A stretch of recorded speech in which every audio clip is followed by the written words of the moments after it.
जोर से. Just only mothers. Very good, very good.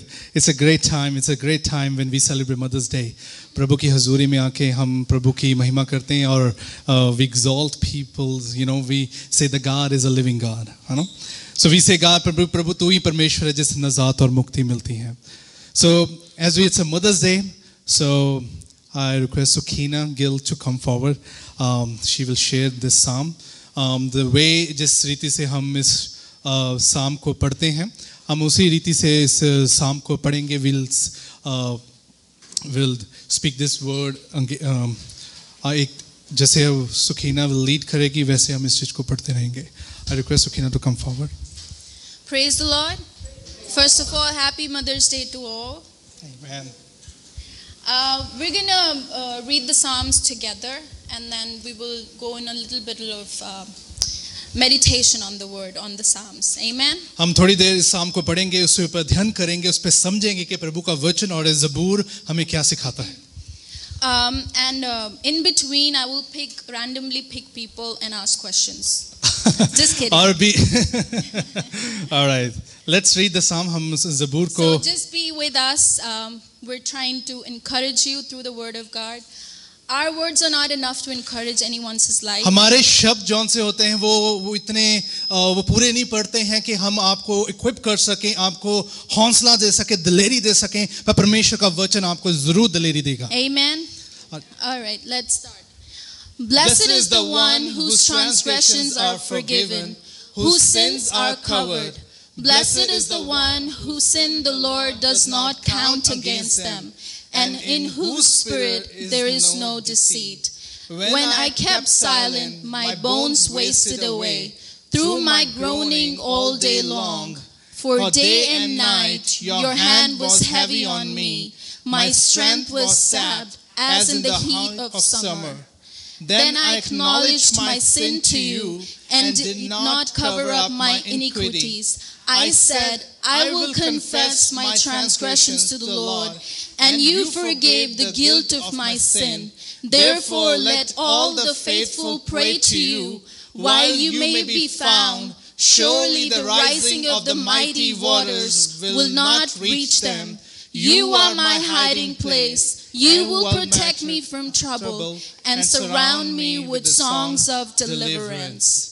I will instruct you and teach you in the way you should go.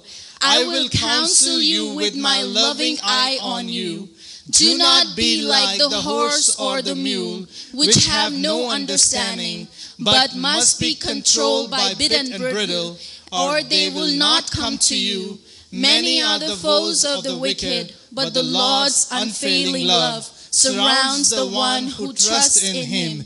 Rejoice in the Lord and be glad, you righteous. Sing all you who are upright in heart. Amen. Amen.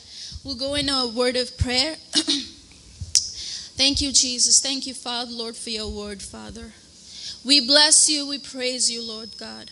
Lord, I pray as we, Lord, meditate on your Psalms, Father, Lord, I pray that you would change our hearts, Lord. It is as simple to say, Father, Lord, that you change us, Father, Lord. Transform us, Lord. Only when we say, oh Lord, your word, there is power in your word, Father. We give you all the glory, honor, and all the praise. In Jesus' name we pray. Amen. Amen. All right, so when I was preparing myself for the Psalms, जब मैं ज़बूर के लिए मैं अपने आप को तैयार कर रही थी, I didn't know what to say. मेरे को पता नहीं था कि मैंने बोलना क्या है. But I was asking God, you know, Lord, lead me. I don't know what to say, how to encourage people. It's not as easy as I think it is. पर परमेश्वर से मैं बातचीत कर रही थी, मैं पूछ रही थी कि मैं किस तरह लोगों को हौसला दे सकूं, दिलेरी दे सकूं और उनको समझा सकूं, पर मुझे लगता था ये बहुत आसान है, पर इतना भी आसान नहीं है.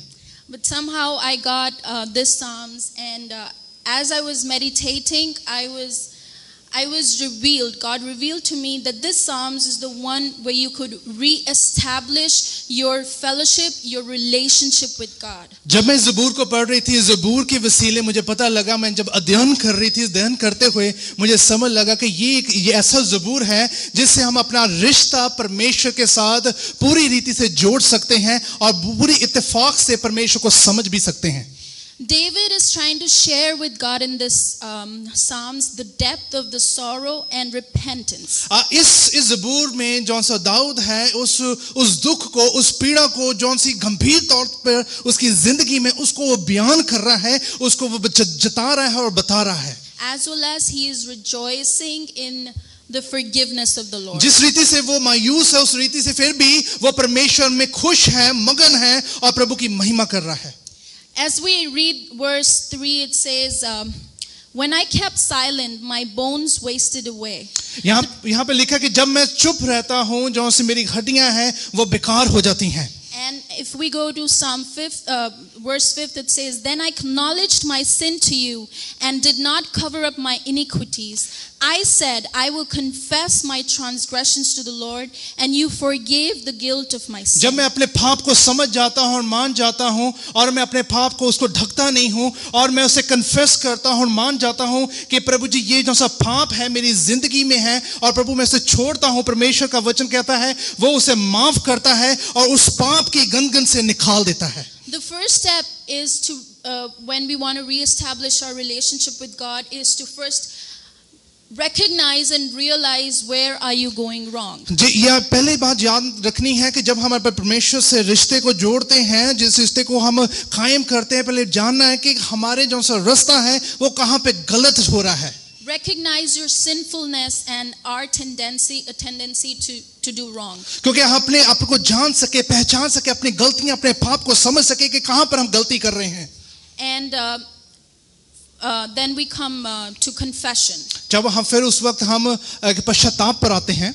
Confessing is agreeing with God that we are wrong. जब पश्चाताप करते उसका मतलब हम परमेश्वर से बिल्कुल सहमत हो जाते हैं कि हम गलत है, प्रभु तू ठीक है. Because our sin is rebellion against the will of God. क्योंकि जो हमारा पाप है परमेश्वर के साथ बलवा करता है, परमेश्वर के साथ लड़ाई करता है, युद्ध करता है. Therefore we need to admit our sins to God. इसलिए हमें अपने पाप को मानना बहुत ज्यादा जरूरी है.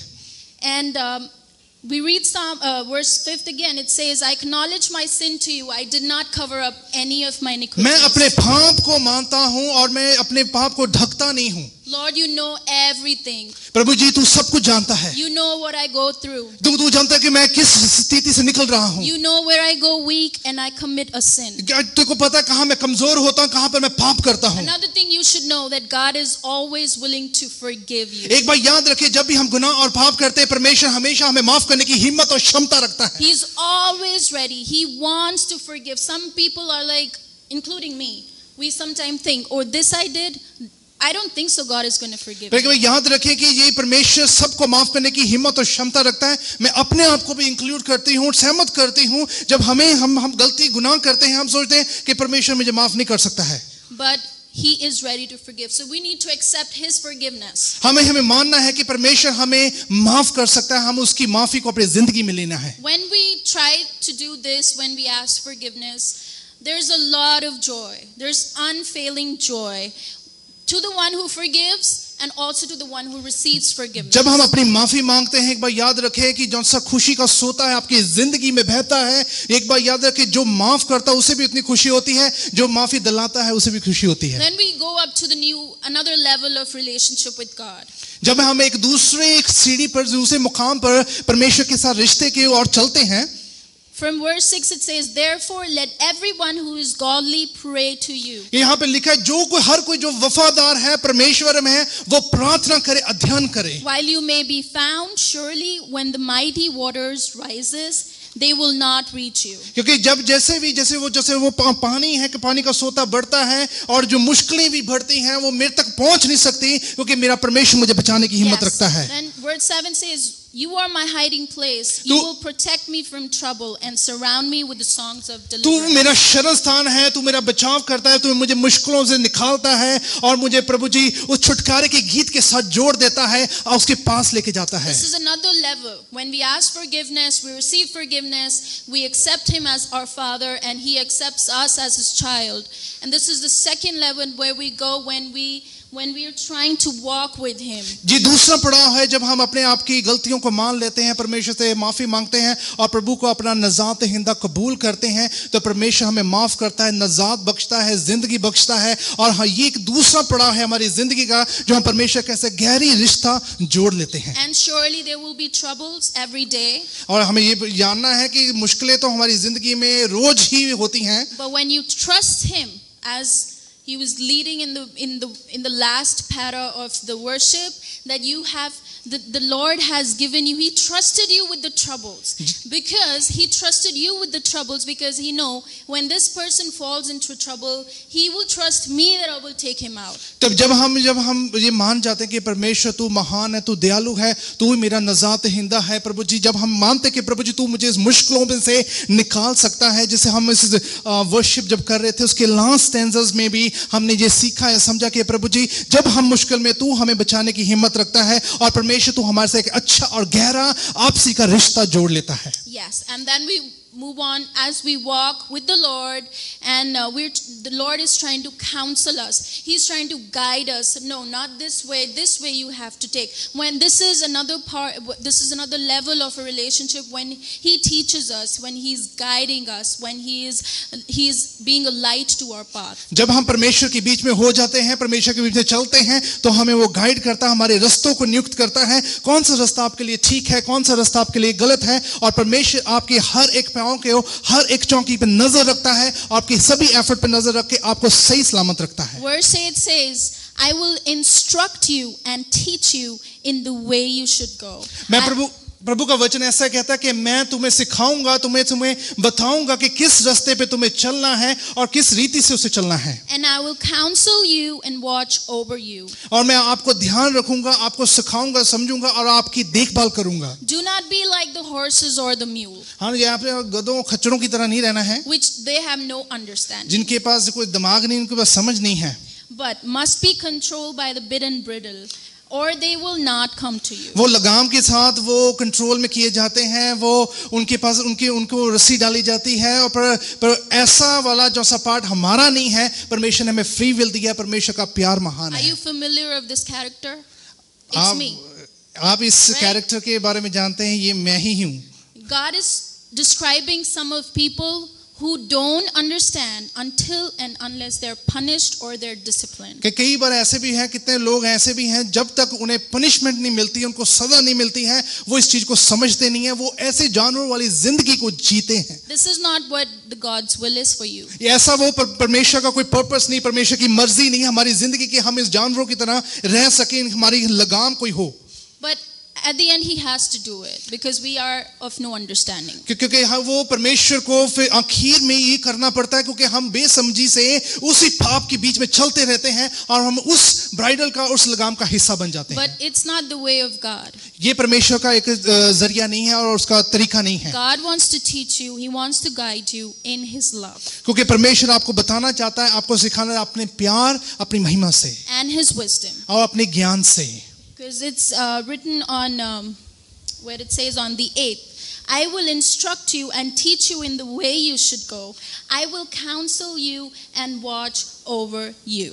Okay, मैं आपको सिखाता हूँ, मैं सिखाता हूँ, समझाता हूँ किस रास्ते पे आपको चलना है, और मैं अपने प्यार वाली आंखों से आपको ध्यान रखता हूँ, आपके जीवन में वो सभी बातों को डाल देता हूँ. Amen. Amen. So let's have the relationship with God where we are, first of all, we are trying to repent from our sin.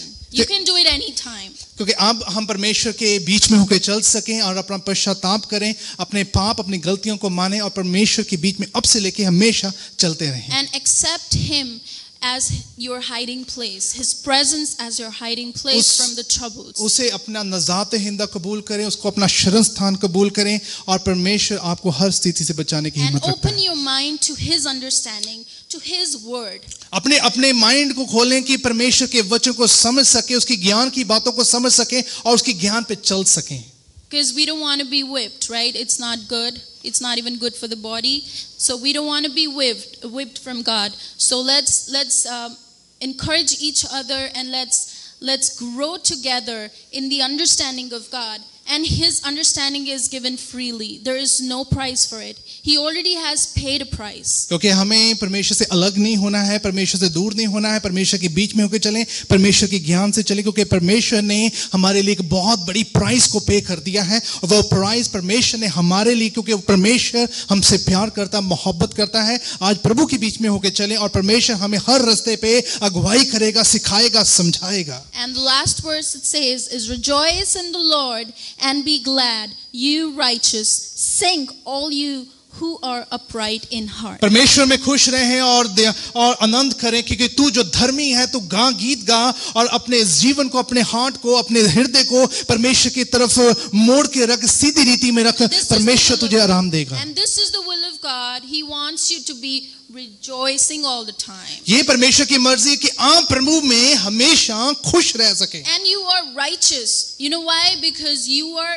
getting understanding from the word of God. You are counted as righteous. क्योंकि आप धर्मी हैं और आप परमेश्वर ने आपको एक ज्ञान बख्शा है, आपको नॉलेज बख्शी है, आपको एक सीख बख्शी कि आप परमेश्वर की बातों को समझ सकें, क्योंकि परमेश्वर में आप चुने हुए हो. Therefore I encourage each one to walk in the understanding of God and just be happy. Just rejoice in whatever circumstances you are, because He is our confidence. क्योंकि याद रखें कि परमेश्वर के बीच में आनंद करें, खुशी करें और उसके बीच में खुशी से चलते रहें. वो हमारा एक बहुत बड़ा मदद है, सहायता है, हमारा कॉन्फिडेंस है कि हम उसके बीच में हैं. Amen. God bless you all. Just give one more clap. Hallelujah. Very good.